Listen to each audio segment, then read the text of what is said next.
Well, good afternoon. It's 12:30. It's time for a Chem 400 lecture again. And what I'd like to do is I'd like to start today's lecture off with a little video. And here we are, granddaddy of all quantum weirdness, the infamous double slit experiment. To understand this experiment, we first need to see how particles, or little balls of matter, act. If we randomly shoot a small object, say a marble, at the screen, we see a pattern on the back wall where they went through the slit and hit. Now, if we add a second slit, we would expect to see a second band duplicated to the right. Now, let's look at waves. The waves hit the slit and radiate out, striking the back wall with the most intensity directly in line with the slit. The line of brightness on the back screen shows that intensity. This is similar to the line the marbles make. But when we add the second slit, something different happens. If the top of one wave meets the bottom of another wave, they cancel each other out. So now, there is an interference pattern on the back wall. Places where the two tops meet are the highest intensity, the bright lines, and where they cancel, there is nothing.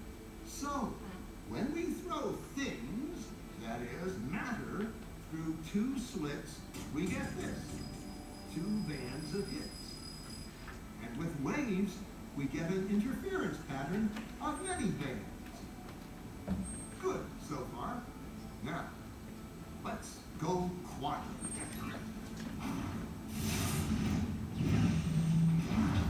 An electron is a tiny, tiny bit of matter, like a tiny marble. Let's fire a stream through one slit. It behaves just like the marble, a single band. So, if we shoot these tiny bits through two slits, we should get, like the marbles, two bands. What? An interference pattern. We fired electrons, tiny bits of matter through. So we get a pattern like waves, not like little marbles. How? How could pieces of matter create an interference pattern like a wave? It doesn't make sense. But physicists are clever. They thought, maybe those little balls are bouncing off each other and creating that pattern. So, they decide to shoot electrons through one at a time. There is no way they can interfere with each other. But after an hour of this, the same interference pattern is seen to emerge. The conclusion is inescapable. The single electron leaves as a particle, becomes a wave of potentials, goes through both slits, and interferes with itself to hit the wall like a particle. But mathematically, it's even stranger. It goes through both slits, and it goes through neither. And it goes through just one, and it goes through just the other. All of these possibilities are in superposition with each other. But physicists were completely baffled by this. So they decided to repeat and see which slit actually goes through. They put a measuring device by one slit to see which one it went through and let it fly. But the quantum world is far more mysterious than they could have imagined. When they observed, the electron went back to behaving like a little marble. It produced a pattern of two bands, not an interference pattern of any.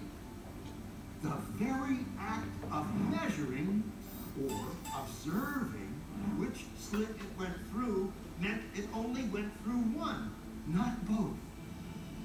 The electron decided to act differently, as though it was aware it was being watched.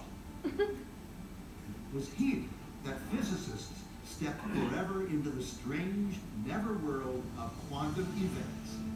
What is matter? Marbles or of what? And what does an observer have to do with any of this? The observer collapsed the wave function simply by observing. Well, wanted to start off with that video. If you remember where we left off last time, we were talking about waves and particles and interference patterns. Perhaps for you, this video raised more questions than it answered. That's fine. For the electron, let me just take a quick poll. Is the electron, and there are three choices, A, a wave, B, a particle, or C, a wave particle? How many people vote for A? B, C. Okay, so we sort of know what the answer is, and that's fine, right? We'll still talk about it and what the results mean as we go through today's lecture. And it doesn't quite come up yet, so we'll save those questions for a little bit later in the lecture. I think we'll get to it today.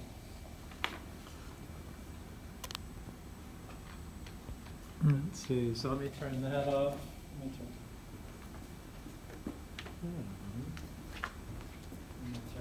this one off.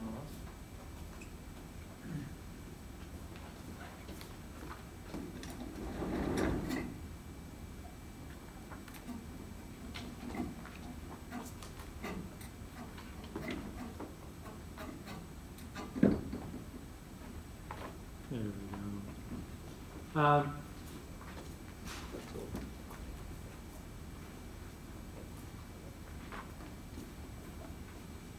It's actually easier to see before I started displaying, but homework 6, question number 7, I've asked you to write the delta HF reaction for silver chloride. This is the delta HF reaction for silver chloride. And I'll say more about it for Wednesday discussion, people on Wednesday. But to do the problem, this is what you need to know. Anyway, and I'll go over that again this afternoon. But for now, where were we? We were calculating frequencies. We were calculating wavelengths. We were using the equation, the speed of light equals wavelength times frequency. Is that about where we left off last time? I think so. Yeah. And so I think we're going to pick up here. And this subject is the particle-like nature of light. And for this, we've already talked about the wave-like nature of light. Light and all electromagnetic radiation exists as discrete packets called photons, each with an energy. The equation here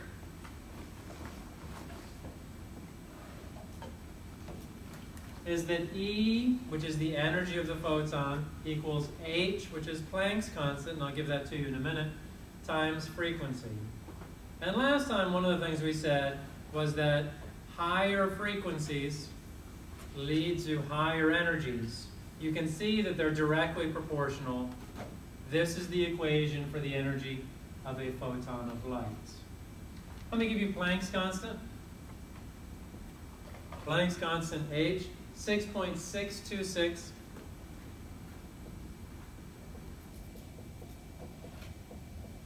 times 10 to the negative 34th joule seconds. That's joules times seconds. Those are the units for that. Right, and so this is the energy equation for photons. For the 3G cell phone network, the frequency, we said, is somewhere around 2 gigahertz. What is the energy of the electromagnetic radiation? Well, we'll plug into this equation.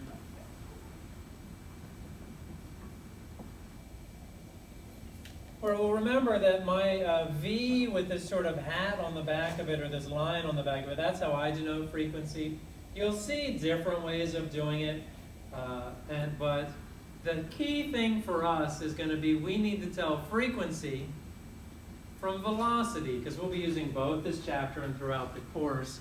For me, let's see, if I could do all my V's, capital V is volume, lowercase v is velocity, and whatever this thing is frequency. Is it the lowercase Greek letter nu?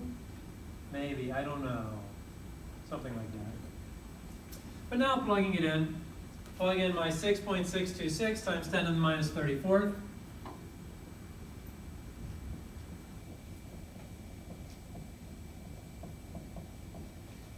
Those are joule seconds. That's the units on Planck's constant.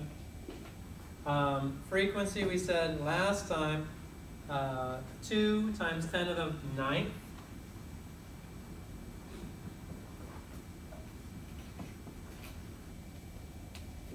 And our hertz is a second to the minus 1.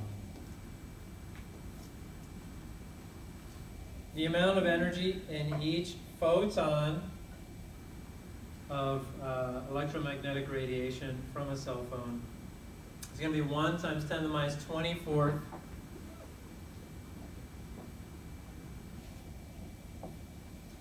joules. And that's an energy, that's good. Our seconds and our seconds to the negative 1 cancel out. It's a very small amount of energy. Question, Leo? Well, so one of the take-home messages. Yeah, Matt? How would you know to change gigahertz? Seconds? Oh, okay. Yeah. So 2 gigahertz. Giga means times 10 to the 9th. So I just 10 to the 9th means giga. And then hertz, we can translate as seconds to the minus 1 or 1 over seconds.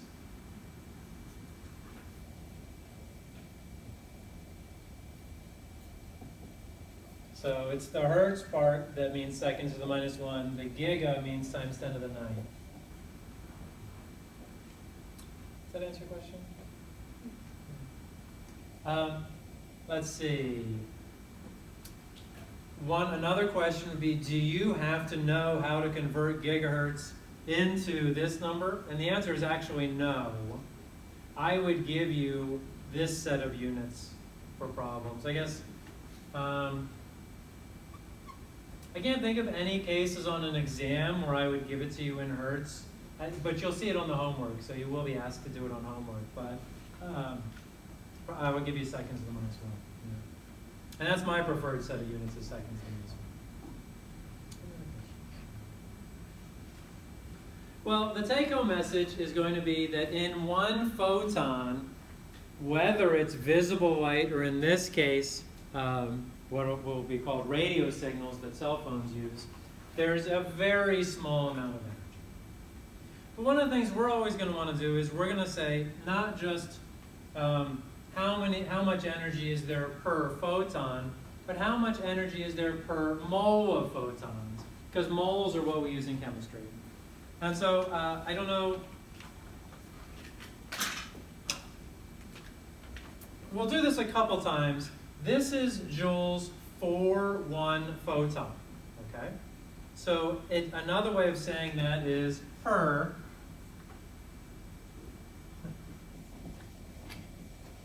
It's like I'm writing in invisible ink here. Per photon.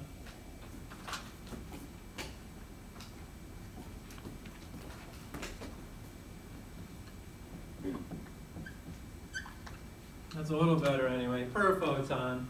And that set of units that I just added does not show up in this equation. We have to know to add that, okay? So this is, and the only way we know to do that is this is an equation that calculates the energy of a photon, so we can add per photon. And let's see.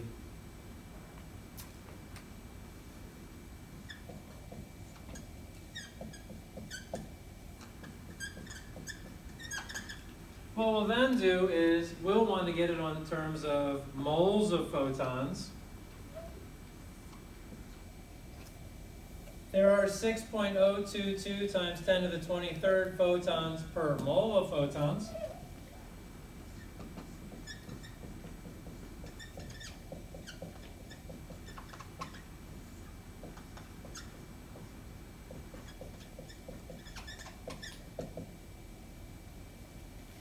And now I'll be left with joules per mole, and I get 0.6 joules per mole.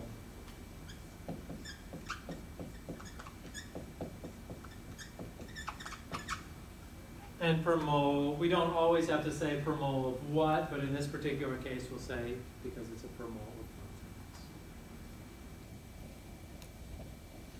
And we'll do this a lot. We'll actually take whatever we get for this type of calculation and actually convert it into per mole. So that is something, that is pretty bread and butter for this class. Any questions there? Okay. On the other slide, light is quantized. The title of this chapter is basically quantum mechanical model of the atom. We're building up to that. Light is quantized, only available in discrete whole numbers of photons. While each photon is extremely, extremely tiny, you can still only have 1, 2, 3, or 4 whole numbers of photons. You can have moles of photons, that's a lot of them. So, but what I want to write here, only available in discrete whole numbers of photons. You can have 1 photon,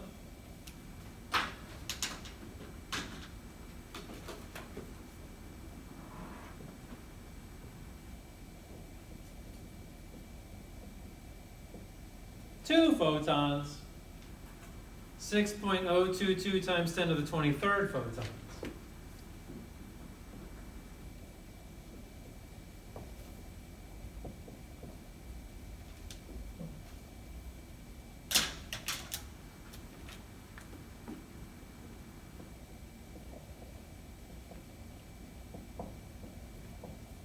But not half a photon.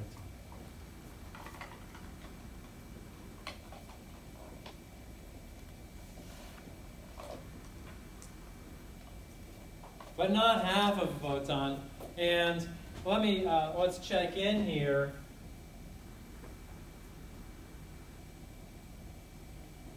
A photon is a wave of traveling electromagnetic radiation. And I can't even imagine, it's hard for me to imagine what half of a photon would be. I don't know. Anyway. That's what quantized means. Quantized means available in small or large whole numbers of things, but not partials. And we'll see that as a continuing theme. Now, a 100-watt light bulb radiates 100 joules of energy per second. If we assume that the wavelength is wavelength of lambda equals 525 nanometers only, how many photons are emitted each second? Well, our energy, what's this?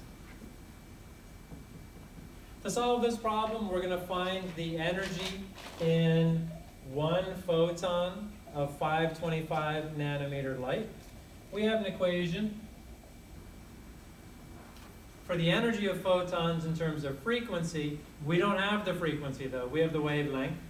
We have a separate equation that relates wavelength to frequency. And what you'll find in chapter 7 is that you can either use these equations sequentially. What I mean is, you know the speed of light, that's a constant. You have the wavelength solved for frequency, and then plug it in. Fine. The other way to do it is to combine these two equations.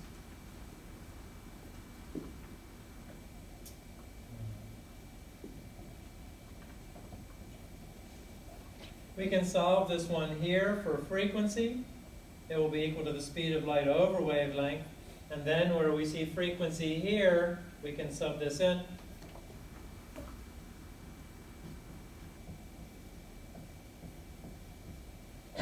Either way will work. Combine them, do them separately, whatever's easiest for you.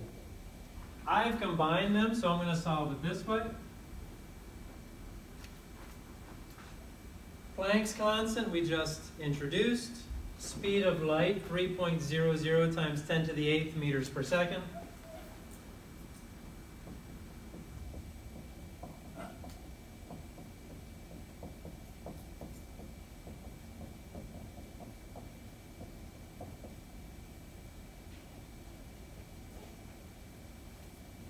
In the denominator, 525 nanometers.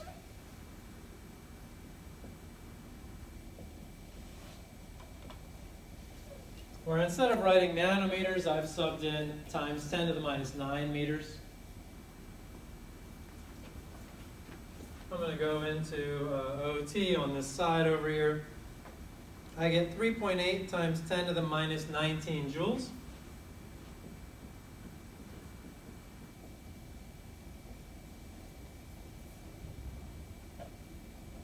And that's a typical energy times 10 to the minus 19 per photon in the visible region. This is right smack dab in the middle of the visible region. Maddie? Is the 3 times 10 to the 8, that's the speed of light? That's the speed of light, yes. That's a constant. These two constants are on your conversion equation sheets, so you'll have them. You'll just have to know how to use them in these equations. In fact, I think these equations are on your, I know these two are on your conversion equation sheet. I don't know about the combo one. Now, just like we said before, this is the energy of one photon, so I'm going to write per photon here.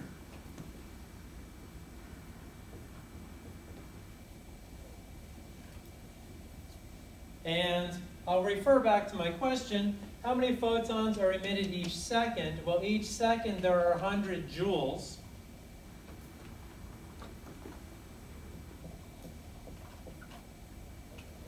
So my 100 joules will be my given for my next dimensional analysis part.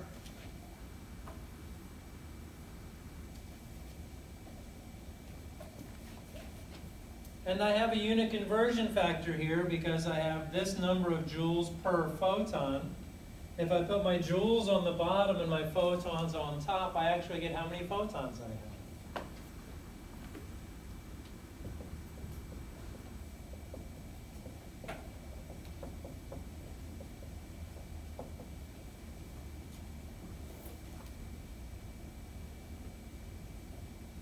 I think I will have to update my notes. Do you remember incandescent light bulbs? They had the little filament inside.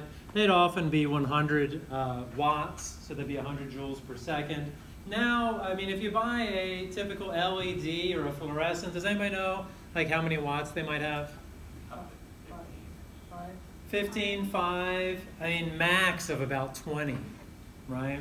So, and one of the beautiful things about the new types of energy is you get the same amount of light for less joules because the old bulbs turned 95% of the energy into heat. Anyway, if I multiply this out, I get 2.6 times 10 to the 20.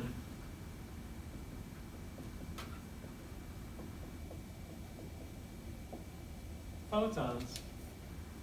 And that's the number of photons emitted per second. Photons are extremely tiny, but we have a lot of them to power things or to give an off even my lifetimes. Any questions about this calculation? Okay.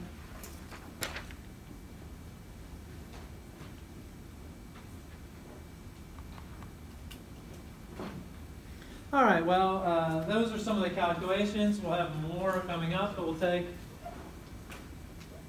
a little sidetrack and actually start talking about atoms here.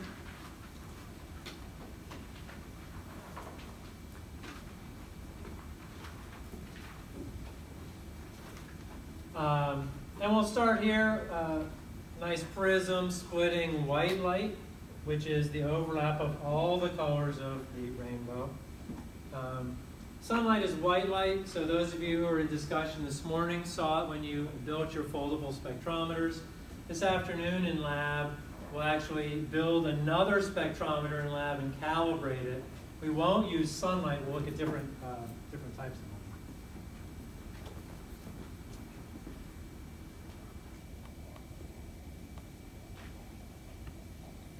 And now I want to take a moment for ourselves and talk about how do rainbows form.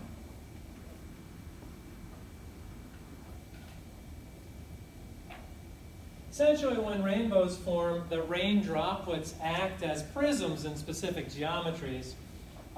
I know, it seems like forever since it's rained around here, but the key for finding rainbows is if you're trying to see one, you need the sun behind you and the raindrops in front of you. Did you know that already? Have you found rainbows before? Yeah, or they find you. I don't know. But I love rainbows. So I love finding them. And what happens is inside the raindrops you have internal reflection, you have dispersion, you have refraction. And just like in this picture, every time you ever see a rainbow, the red is on the top. And the violet or the blue is on the bottom. And that's because different colors bend at different angles. And it all depends on what your eye can see. Now, have you ever seen a double rainbow? What causes a double rainbow, do you think? What causes a double rainbow? Rain. Rain, sure.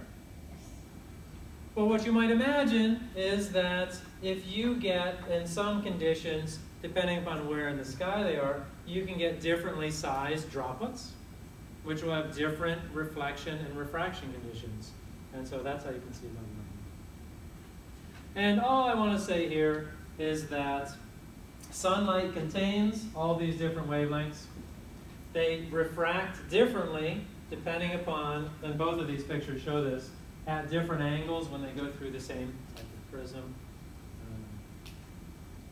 And that's how you see rainbows. That's how I illustrate it.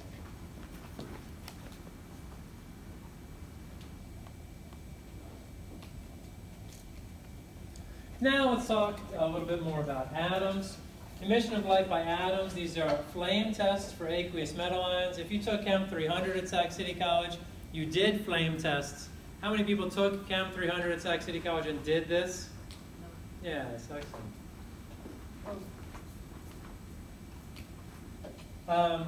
And what you're doing here is you take a solution. The solution could be something like sodium chloride. You put it in a little loop. You put that loop into the flame, and sure enough, it turns out that sodium gives off a bright yellow color.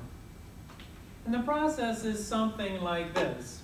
Take a sodium ion, put it in a flame. It becomes actually a sodium atom. And then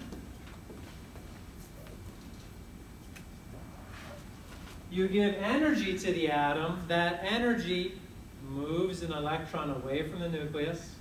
As it comes back, it emits a specific color. And all I'm trying to show here is that whatever the element is, you see different colors.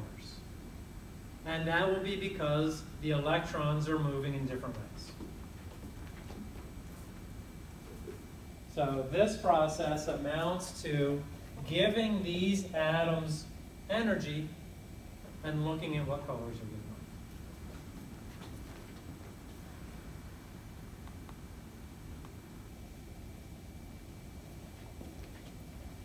These are all metals. Metals, one of the easiest ways to look at the colors they give off is to put them in solution and then put that solution in a flame. These are gases. These are three of the gases that we're going to be working with in this week's lab. For gases, the easiest way to give them energy is to take these, well, you can see the bottom one here, take 5,000 volts and 0.1 amps and basically give them energy in that way. And so these are gases that are emitting light when you give them energy. Metals do it, gases do it. These are non-metals that the gases are.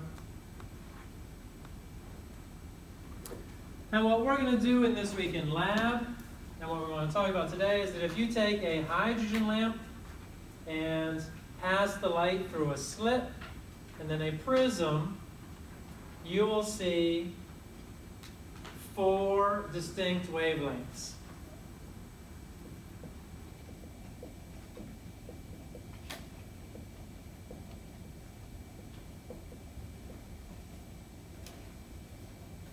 And 100 to 120 years ago, this caused, or was part of causing, a huge crisis. Because all the physics at the time said that when you do this experiment, you should be able to see the rainbow over here. And this experiment really led to quantum mechanics over the next few decades. Well, if you do this for different gases, you get different colors: hydrogen, helium, oxygen, and neon. This is only over the visible range. That's all we can see. So far, though, it looks like as you get to larger and larger atoms, you get larger and larger numbers of lines, which turns out to be generally true because you have larger and larger numbers of electrons.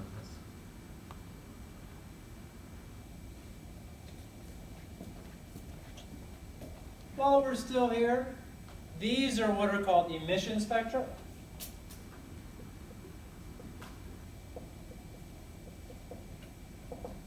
That's because atoms are emitting light.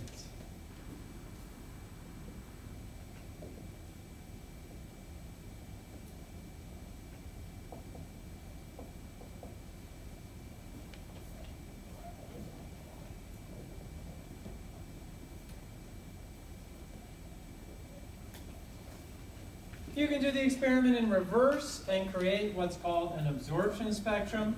You can take a light source, use a diffraction grating instead of a prism this time to separate the different colors, and in the sample you'll observe what's called an absorption spectrum. And at this point all we want to say is that while this bottom one is an emission spectrum,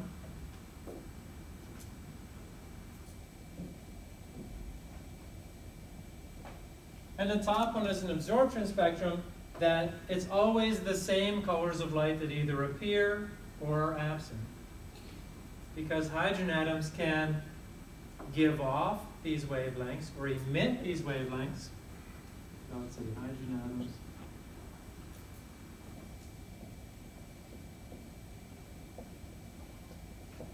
Hydrogen atoms can emit these 4 wavelengths.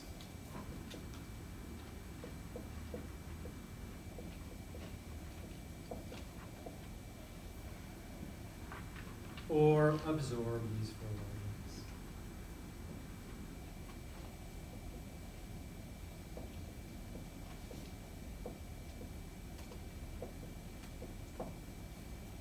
And we can do the same thing for helium, oxygen, and neon as well. We can take their emission spectra, we can change the experiment and turn them into absorption spectra and see the same number of colors absorbed.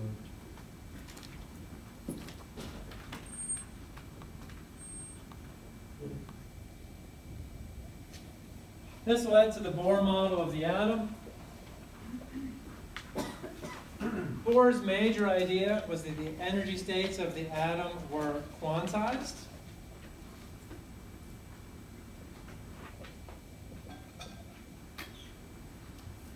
And that the amount of energy in the atom was related to the electron's position in the atom. The electrons travel in orbits that are at a fixed distance from the nucleus. Orbits that are farther away.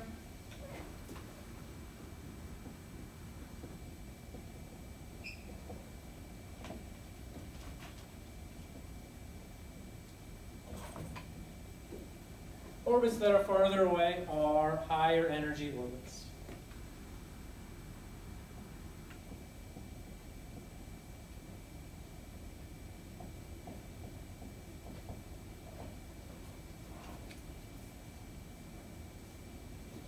And electrons emit radiation when they jump from an orbit with higher energy down to an orbit with lower energy. When the electron jumps, so the atom, when the electron jumps closer to the nucleus, a photon of light is emitted.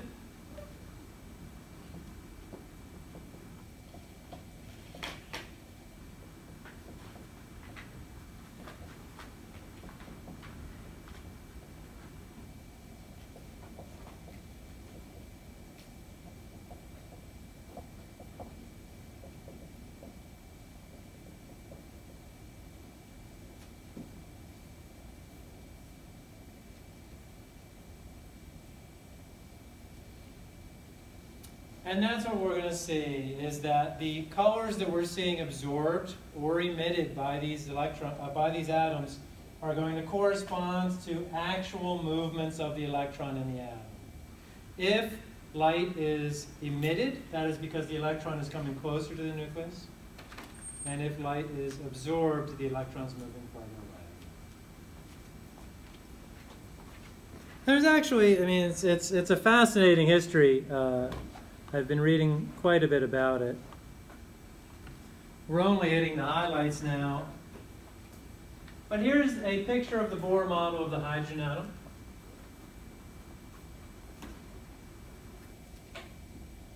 And this picture only has 3 of the 4 lines. There's another line right about here at around 411 nanometers. And that's actually going to be, and we'll pencil this one in because we might see it today, n equals 6.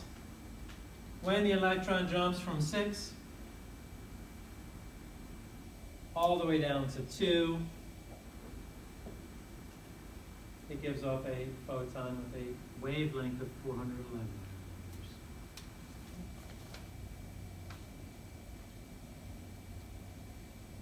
So, a couple points about this one. These 4 lines are the only 4 lines in the visible region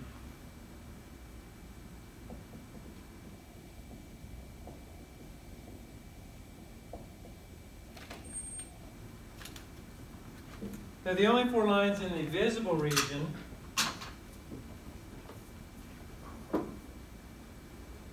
Now let's imagine if I go from 6 all the way to 1. Okay? Bigger jumps are higher energy jumps. This is a bigger jump than any of the ones that I've just shown you. Will it be in the ultraviolet or the infrared side of the spectrum? It will be in the ultraviolet part because ultraviolet, so this is a bigger jump, higher energy. And what we've said before is that higher energy jumps have shorter wavelengths.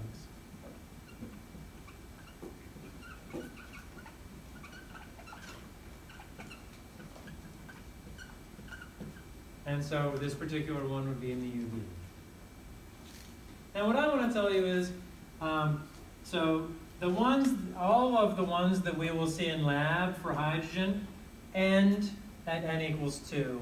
That's just a coincidence. That just happens to be where the lines are, where the emission lines are for hydrogen. All the other ones are happening. See this n equals 2 to n equals 1? Also happening, not in the visible region. 3 to 1, 4 to 3. And when you see the Chapter 7 homework, you'll see that we have you calculate all kinds of combinations because all of them are happening. We can just see these particular ones. Any questions about this picture? I guess I'd like to make one other statement, and that is, the electron can be here, here, here, here, here, and here, but it cannot be in between. Fact. And so that's what we will say, is it will never be, it will only hold specific energies in specific positions in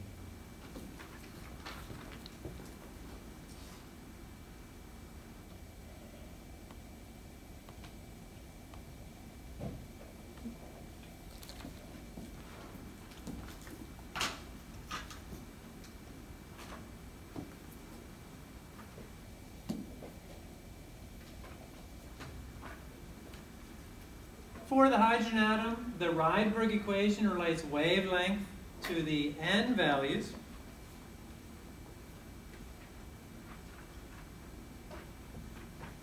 The Rydberg equation goes like this. 1 over wavelength Well, so we have the advantage of being 100 plus years after Rydberg did this. And so the form of the equation I'm about to put on the board is slightly different than the one that he discovered. But the nice thing about it is it's entirely correct. So that's the version I'm going to go with. So if you look up Rydberg equation, you'll see one or two small differences, but they're basically the same. For example, the minus sign is different.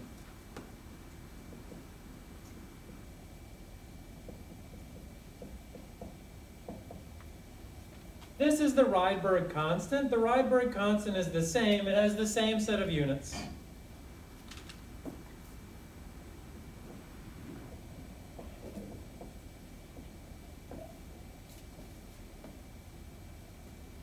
Over here, see where I have NF and NI?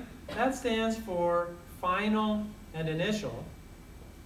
And the original Rydberg equation had 2's and 1's here, but they didn't know which direction the electron was moving, so they didn't know how to account for that. Anyway, this is the version I will use, and I suggest you do too. In this, if the wavelength is negative,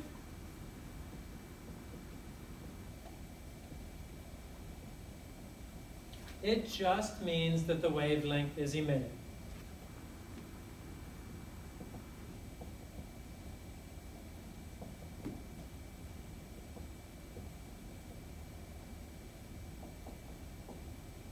And that is entirely consistent with the thermochemistry stuff that we've been doing. Energy is neither positive or negative. If we calculate a negative energy, it just means that energy is being emitted. Okay? So, and again, that's something that's a little different than if you go to Khan Academy or someplace else. So, yeah, I think I just wrote that note. Wow. Anyway. Now, we'll do a lot of these types of calculations. First example, what is the wavelength of light emitted as an electron jumps from n equals 4 to n equals 1? I will make one note here, note for hydrogen atom.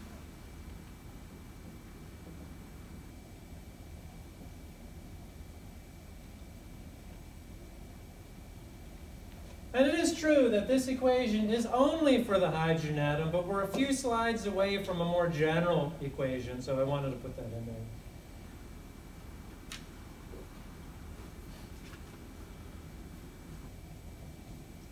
Plugging things in, I have minus 1.097.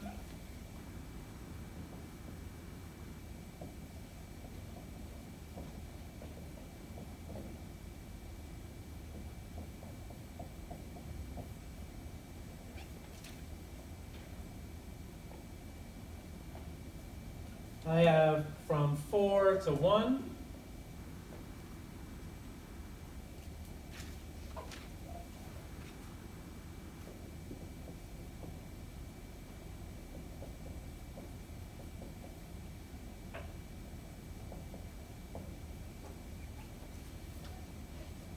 This right-hand side I can just evaluate as a number, and then take the reciprocal of both sides, and I get my wavelength.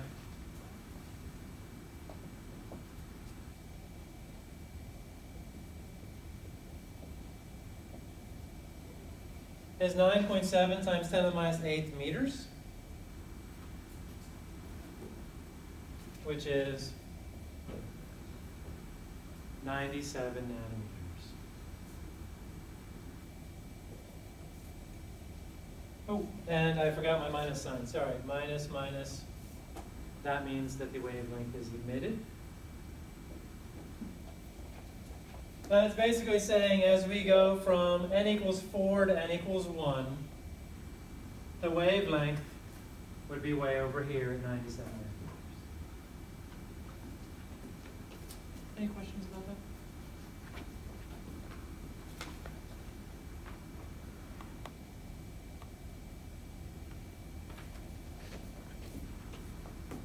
From wavelength and the Rydberg equation, the energy of an electron in a hydrogen atom can be calculated. What I mean by that is, well, let's come back here.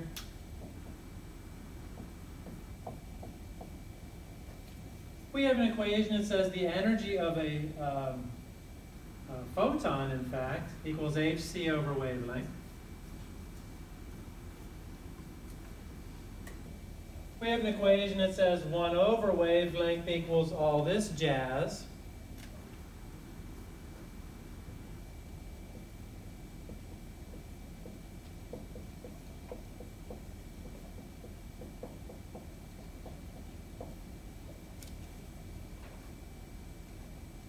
All I'm going to do right now is instead of 1 over wavelength, I'm going to write this stuff. And so it'll be E equals hc times all this.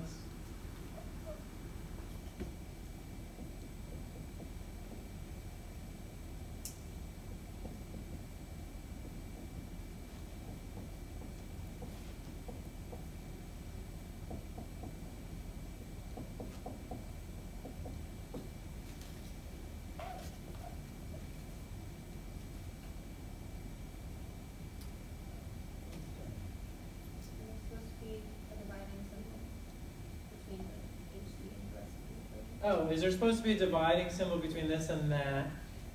There isn't. That's because this is in the denominator and 1 over wavelength. So it's like I said, this was hc 1 over wavelength, and then replace it with what's equal to it. Yeah. Now, h. Do you remember what the name of h is? Planck's constant. Speed of light, is that constant? Rydberg constant. Now, I love a constant as good as as much as the next person, but 3 of them, really? All I'm going to do now to get my new equation, so much on my sleeve, is I'm going to multiply these 3 together, and then I'm going to leave this part.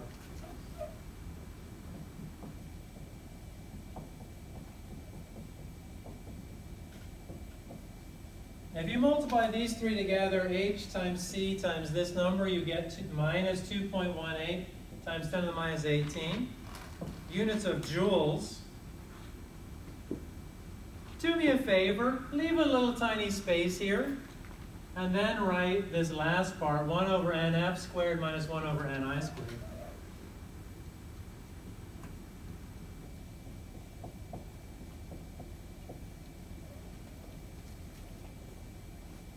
So all I did was multiply these 3 numbers together. I get a new number.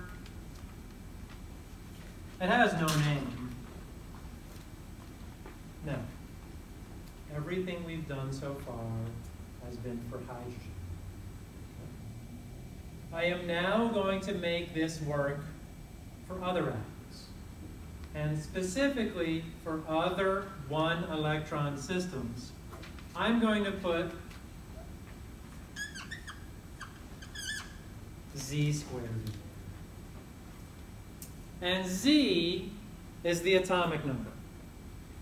I don't know why it's z and not a for atomic number. It just is.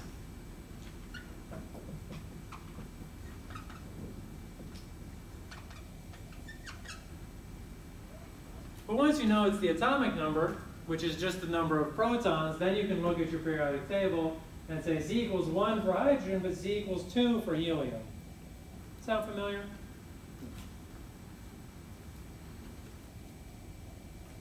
Now this equation works for all 1-electron systems.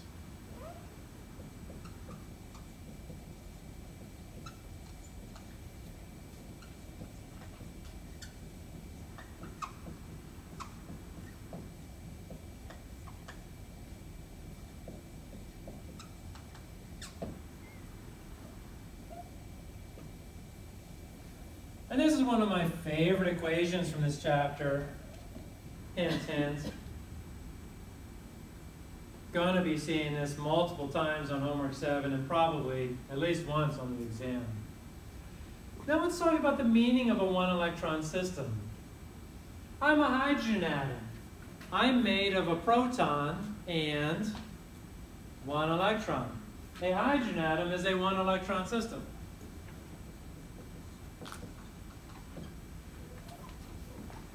Now, I'm a helium atom. I have 2 protons, Z equals 2, and I have 2 electrons. But then, I lose 1. I don't know where it goes, but let's pretend it's just gone. How many electrons do I have? I have 1 electron. I am a 1 electron system. What is my charge? Plus 1. So helium plus ion is a 1 electron system.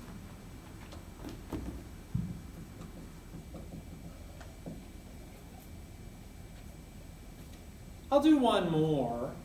Now I'm a lithium atom. I have 3 electrons. I lose 2 of them, so I only have 1 left. I am again a 1 electron system. Lithium 2 plus ion.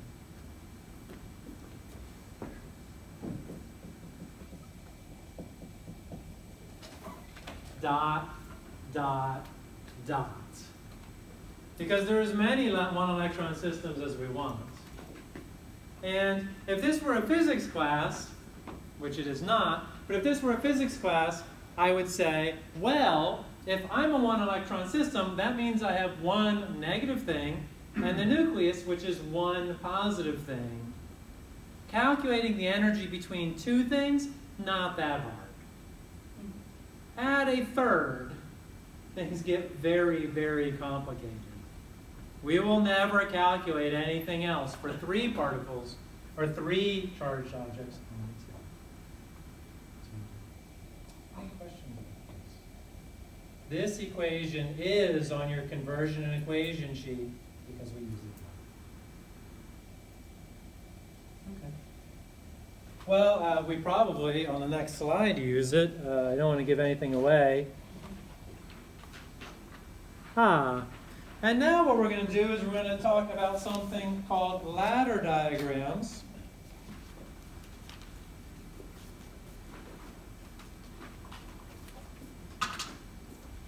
And what it means.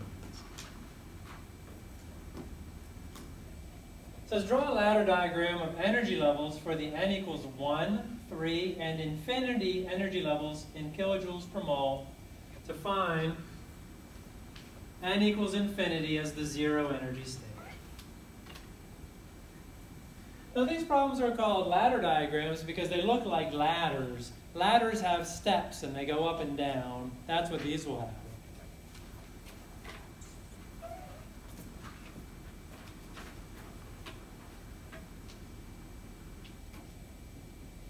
And so energy will be increasing as you go up.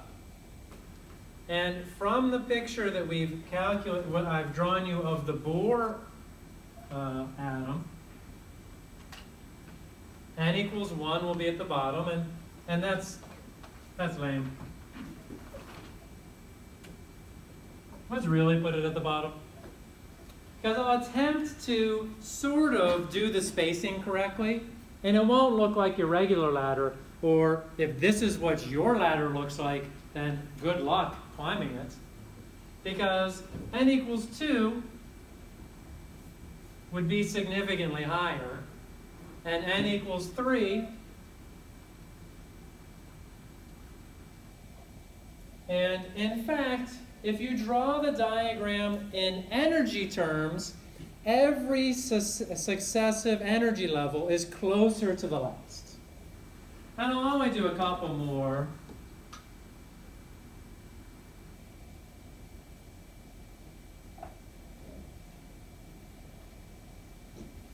And again, I don't know if I drew this 8th one closer. That's a bad drawing.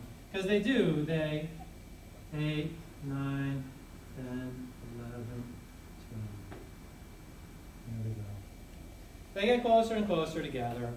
And there's a couple points I want to make about this. One is, each atom has all of these energy levels. When we talk about electron configurations, you'll see that only some of them have electrons in them, but all atoms have all of these. Okay. And they all go out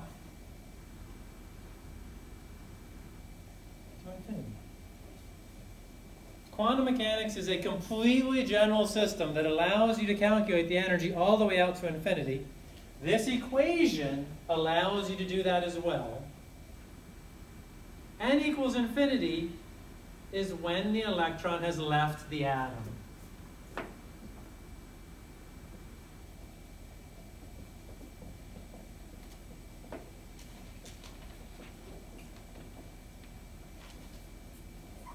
Or ion, or whatever it is, but when the electron is gone, removed from whatever it was attached to. And if we were talking about the hydrogen atom, then a hydrogen atom with its one electron at infinity would now officially be H+, because the electron would be gone. So, N equals infinity is when the electron has left the atom, or when the atom has become ionized. Or, comma, or when the atom, or if it was an ion before, but when the atom has become ionized.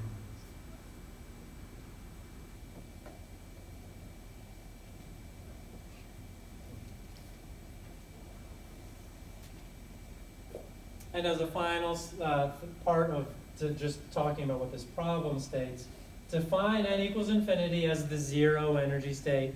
That just means I'm putting a 0 right there. All my units will be in terms of kilojoules per mole. So that's the setup. We still have lots of actual using of this equation to do. But that's the ladder that we're talking about, and the rungs get successfully closer together. All right. Well, now the problem says draw a ladder diagram of energy levels for the N equals 1, 3, and infinity energy levels. To do that, I need to calculate the energy between 1 and infinity and 3 and infinity. And the easiest way to do it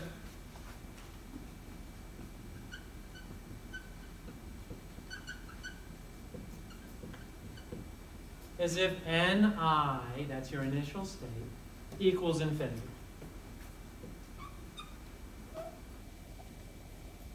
And now I'll draw the picture here, and we'll do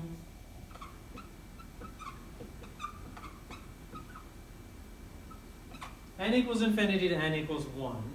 And I'll do that in blue, and that looks like this jump.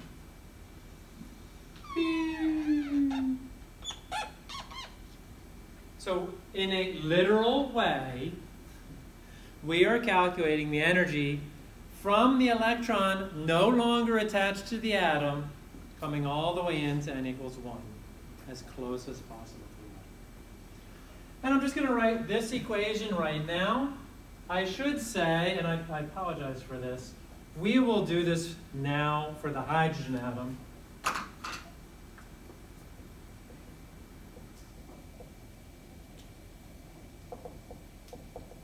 For which Z equals 1.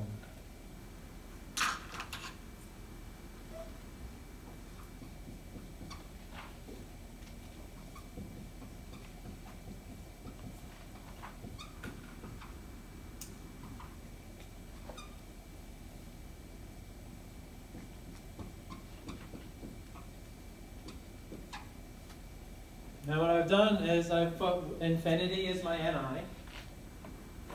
I put 1 as my NF, and I put 1 as my Z, and then squared it. Now, what is 1 over infinity squared? It is just 0.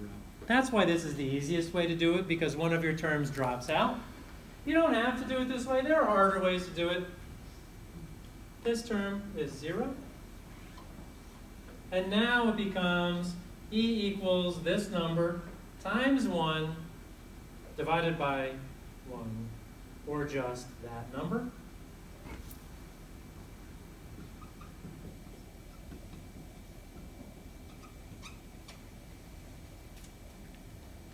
Joules. And that we're not done yet, but any questions to this point? That number is one of two things. It is the energy of one electron going from outside the atom to n equals 1. So,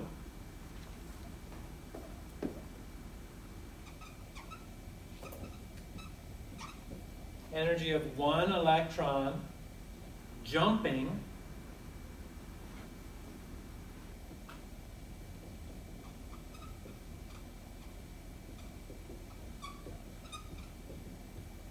from n equals infinity to n equals 1. And therefore, this energy is per electron.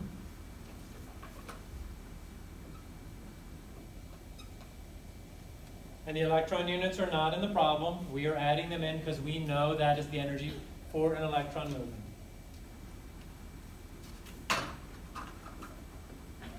Yeah, that's what it is, right?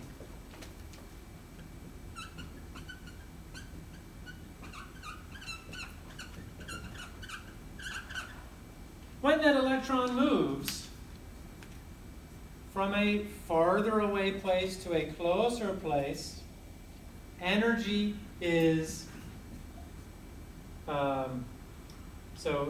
energy is emitted. That energy is given off as a photon with a particular energy. So this energy is joules per photon as well. And we're not dealing with the photons very much right now. In chapter 7, every time an electron moves in an atom, a photon is created as well. So n equals infinity to n equals 1, that movement creates a photon. If I go from 1 to infinity, a photon is absorbed. It works both ways. Brenna. This may be a really complicated answer, but how does just the movement of an electron create matter as a photon? Great question. How does the movement of an electron create matter, which is a photon? So here's where things get interesting if they weren't.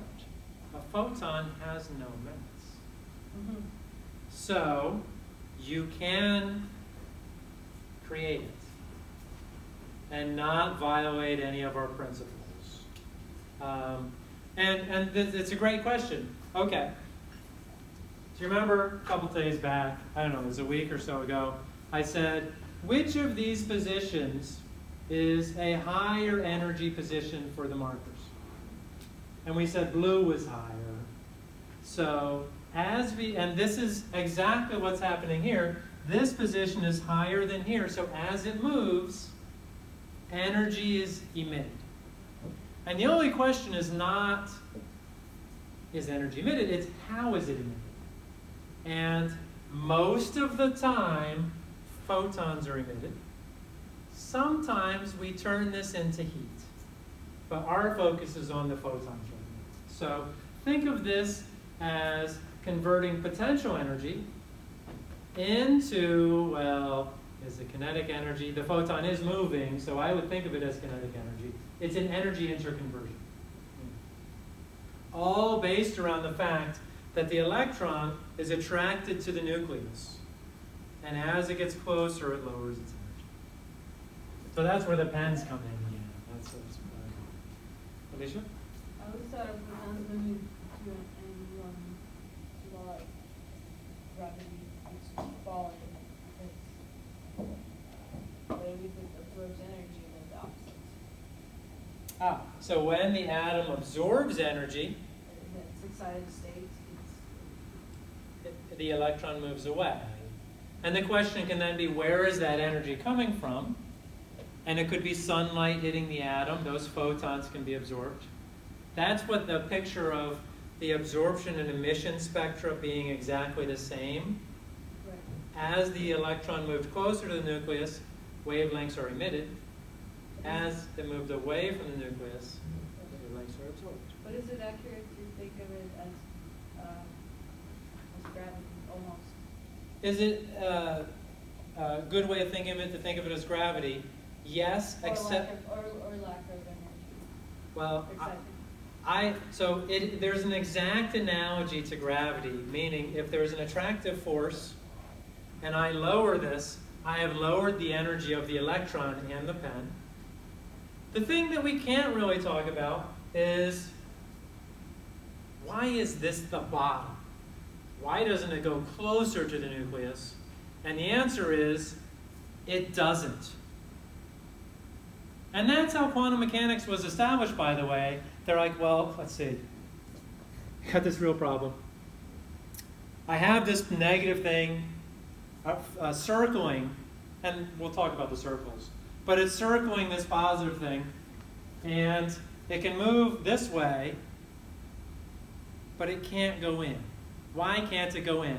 And they thought about that, and they thought about that for years, and then someone said, well, let's just assume that it can't, and see if that explains everything. That's what Bohr did. That's what the quantum mechanics, they said, well, it doesn't make any sense, but it's the only thing possible to assume, and let's see if it explains what happens. True enough. So, I love, that's like outside of the box thinking. It's like, well, nothing else is working, let's just assume it can't go in and see if we can make predictions. So, it is a good analogy if you assume that you can't go any lower than this, even though the nucleus is lower.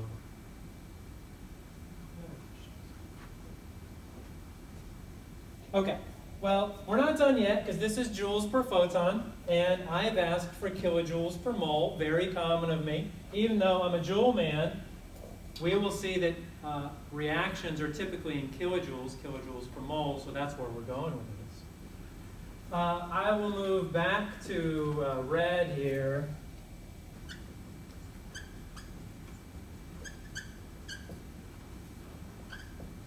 And it doesn't matter, it's joules per, well, let's go back to the electron. Joules per electron is now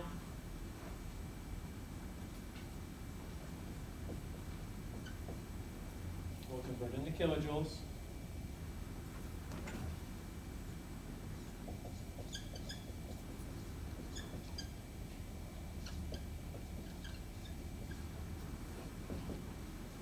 And we'll convert into moles. And we'll be left with kilojoules per mole of electrons, and we will get minus 1,313.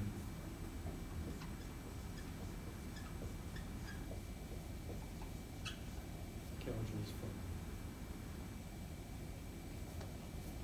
per. Okay. And now we can put the next thing on our picture, and I'll go back to blue for this. I apologize for my colors mixing up here, but this is 0. The change is minus 1313. This line is minus 1313.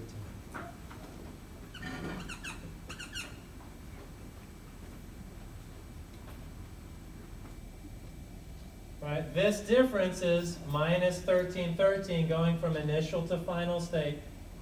And it's not exactly a reaction energy diagram, but the energies are in the right order too. This is a lower energy state.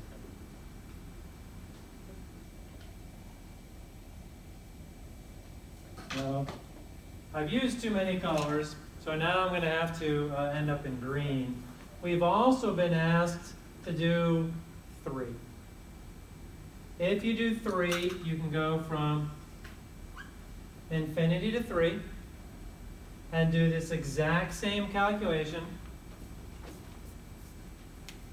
As actually, it's not a good to scale drawing, but this will be at minus 145 kilojoules, right? It's actually, these are too far apart, they should be closer. And then if you go from here to here, it's the difference between 145 and 1313. Because, and I don't have that number written down. So, take-home message from this picture, a couple things. One is we get to use this equation, calculate the energy in joules per electron, convert that into kilojoules per mole of electrons. The spacing of these energy levels is non-linear. They get closer and closer together. That makes sense, actually, from this equation, because you're looking at 1 over the square as the difference between them. Yeah. Now, is this problem bread and butter, probably not. But it is a nice way to do these calculations, and you can expect at least one or something. So for now,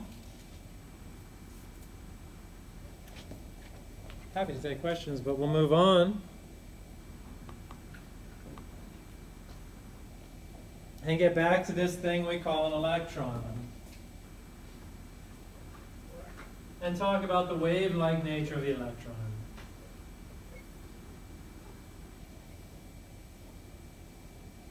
And this is really what that video was talking about, and at some point, maybe we should watch that video again. But for now, an electron has particle-like properties, an electron has wave-like properties.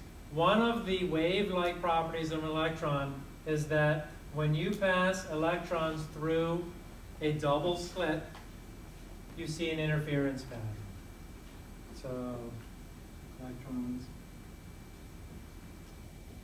electrons create an interference pattern in the double slit experiment.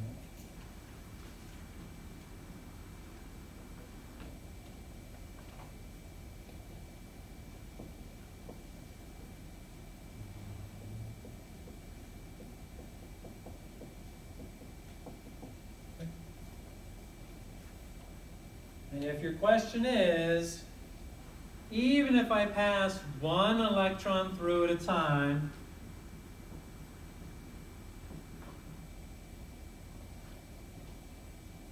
what is interfering? The answer is that an electron, as it passes through, and so as it travels, an electron has a probability field.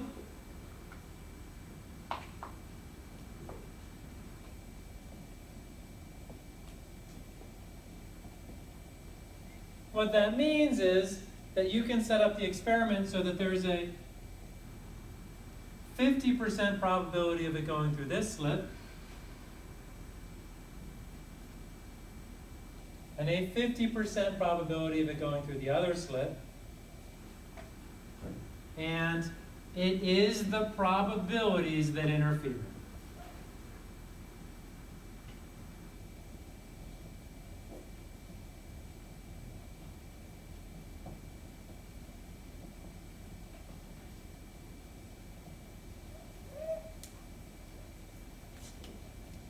And I don't know if this is a good analogy or not, but we're used to probability fields. If you watched it, does anybody watch football? I do sometimes. And it's like, I don't know, are they going to run or are they going to pass? And every single play, there's a probability that they're going to do one of the other two things. And if you're the defense, wouldn't it be great to know that? But they don't, and there's a probability field. And it's a little different that the probability fields interfere, but I will tell you this. If you watch that video, when they put the eye up, so when they observe the particle,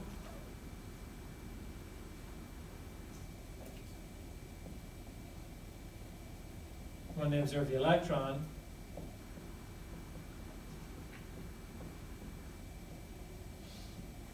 the probability field collapses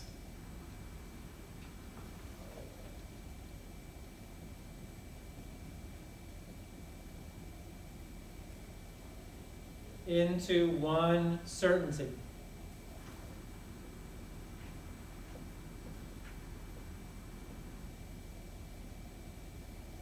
Because people get weirded out by the fact that if you observe the electron, you seem to change its behavior.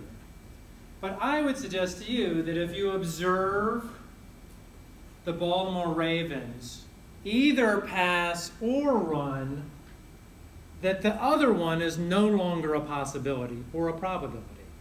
And so if you observe the electron going through this slit, there is 100% probability that it's going through this slit and 0% probability that it's going through that slit.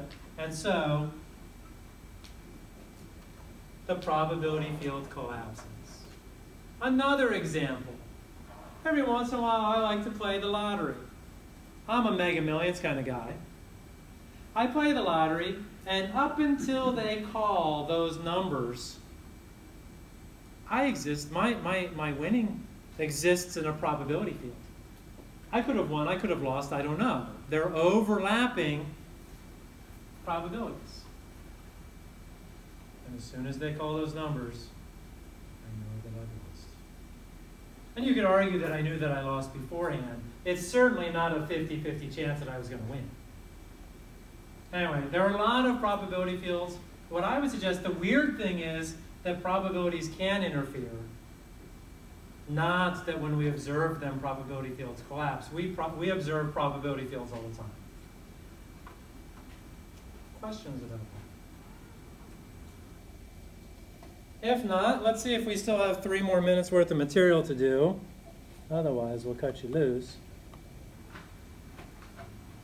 I think that's a good spot to stop for today, and we'll talk about the de Broglie wavelength of matter on Wednesday.